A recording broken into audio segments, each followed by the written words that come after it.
You know, inside every piston engine, it's just a world of controlled chaos. We're talking about violent explosions, crazy high speeds, and incredible temperatures. It's a place where metal is constantly trying to grind itself into dust. So, what's the one thing that keeps it from completely destroying itself in seconds? Well, today we're going to pull back the curtain on the engine's unseen hero, its absolute lifeblood, the lubrication system. All right, so here's the game plan. We'll kick things off with the fundamental problem that every engine is fighting against. Then we'll meet our hero, oil, and you'll see it has a surprising number of talents. We'll look at the two main ways to store that oil, then we'll literally follow a single drop of it on its wild journey through the system. After that, we'll learn how to check its vital signs, and finally, wrap it all up by seeing why this matters so much from the pilot's seat. So, let's set the stage. You have to think of an engine as a place of constant, intense conflict. It is a battlefield in there. Now, before we can talk about the solution, we have to really, truly understand the enemy. And believe me, it is a powerful one. So what do you think? What is the single biggest threat to all those metal parts moving at incredible speeds? The answer is friction. It's this constant, grinding resistance between any two surfaces that are moving against each other. And it does two terrible things. It generates a ton of heat, and worse, it causes wear, which is just a nice way of saying the literal destruction of metal. I mean it. Without something to fight back, an engine's life would be measured in minutes, not thousands of hours. So how in the world do you defeat friction? Well, you introduce a lubricant.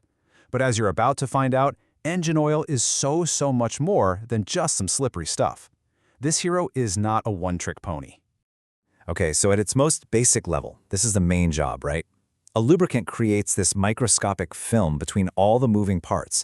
So instead of metal grinding on metal, those components are basically floating on this super thin layer of oil. This is the fundamental idea that makes the entire modern engine possible. Okay, yeah, obviously it reduces friction, but check this out.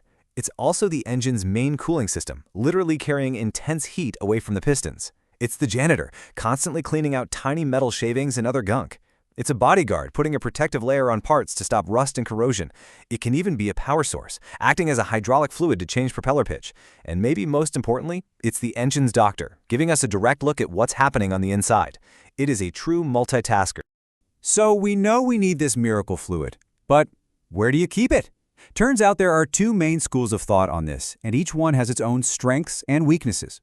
So on one side, you've got the wet sump system.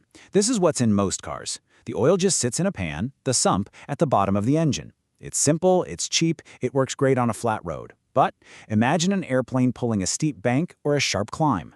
All that oil can slosh away from the pump's pickup tube, and for a split second, the engine could be starved of oil. That is a bad thing. And that's exactly why we have the dry sump system. By keeping the oil in a totally separate tank, you guarantee a constant supply of oil no matter what crazy angle the aircraft is at. This makes it absolutely essential for high-performance and aerobatic planes. To really get a feel for how this works, let's do something fun. Let's shrink down and become a single drop of oil and take a tour through a typical dry sump system. Okay, this diagram is going to be our map for the journey. Now, don't get intimidated. We're going to walk through it step by step. We're going to start right here at the top, in the oil tank.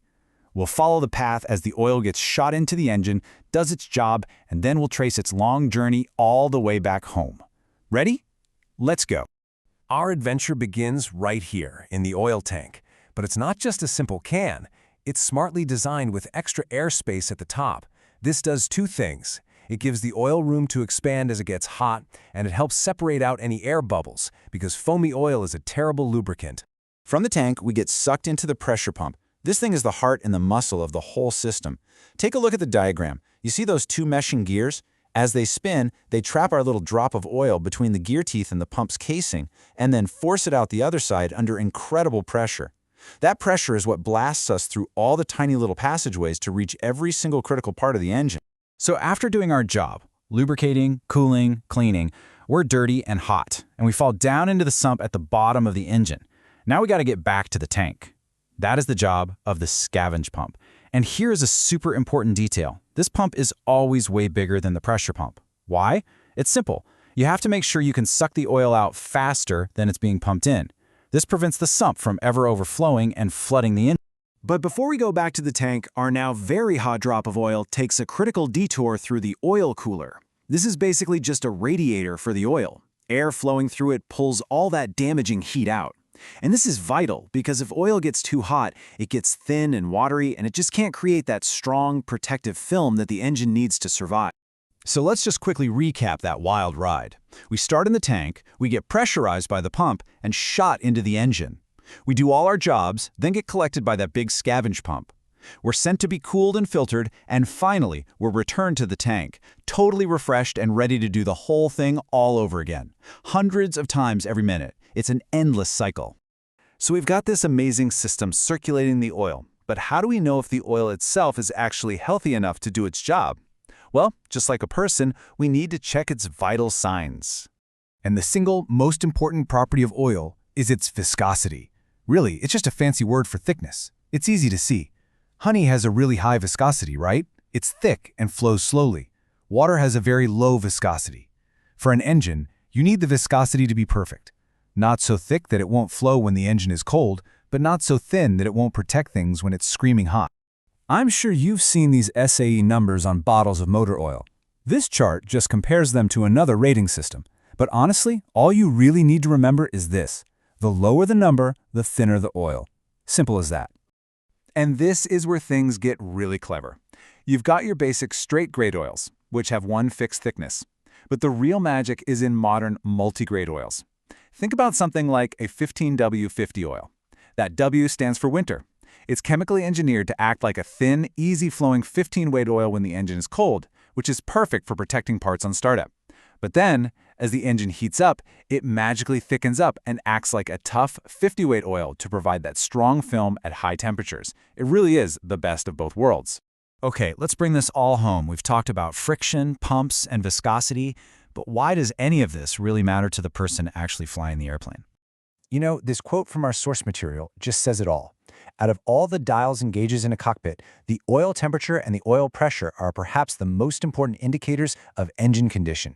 A sudden drop in pressure or a spike in temperature, that's the engine screaming that something is seriously wrong with its circulatory system.